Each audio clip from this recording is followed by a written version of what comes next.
Gen Z మజాకా అని title పెట్టాను కదా. అయితే ఏంటంటే మ్యాటర్ వచ్చేసి అసలు జెన్జీ అంటే ఎవరు? జెన్జీ అంటే 1990 నుంచి 2012 మధ్యలో పుట్టిన వాళ్ళని జెన్జీ అంటాం. వీళ్ళని ఏంటంటే చాలామంది సీఈఓలు వీళ్ళందరూ పొడుతూనే ఉన్నారు. ఈ విషయం తెలిసిన విషయమే. అంటే వాళ్ళు కొంచెం ఇన్నోవేటివ్‌గా థింక్ చేస్తారు. కొంచెం వర్క్ బ్యాలెన్స్ తెలుసు. అన్నీ థింక్ చేసి చేస్తున్నారు అని ఒక పేరైతే ఉంది. అయితే ఈ విషయం నేనెందుకు చెప్తున్నా అంటే కొత్తగా ఇప్పుడు ట్రెండింగ్‌లో వస్తున్నాడు కదా వైభవ్ సూర్యవంశీ క్రికెటర్. తను ఏంటంటే చిన్నప్పుడే అంటే ఇప్పుడు ఎంత ఏజ్ అవుతుంది ఆ పిల్లగాడిది 15 ఏళ్ళు.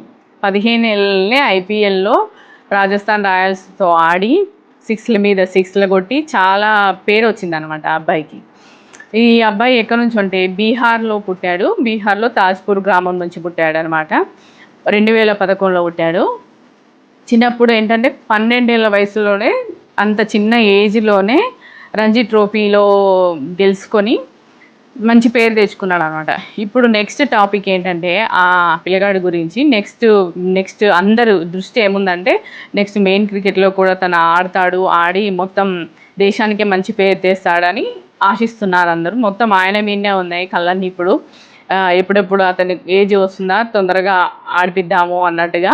అయితే ఇంకా కొందరి మాట ఏంటంటే సచిన్ టెండూల్కర్ ఉన్నప్పుడు ఇంతగా సోషల్ మీడియా లేదు కదా, అందుకే అతను అలా ఉంది. ఇతనికి ఏంటంటే ఇంత క్రేజ్ వస్తుంది కదా, మరి మేబీ నెక్స్ట్ ఎలా ఉంటుందో తెలీదు పెద్దయ్యాక అని అనుకుంటున్నారు.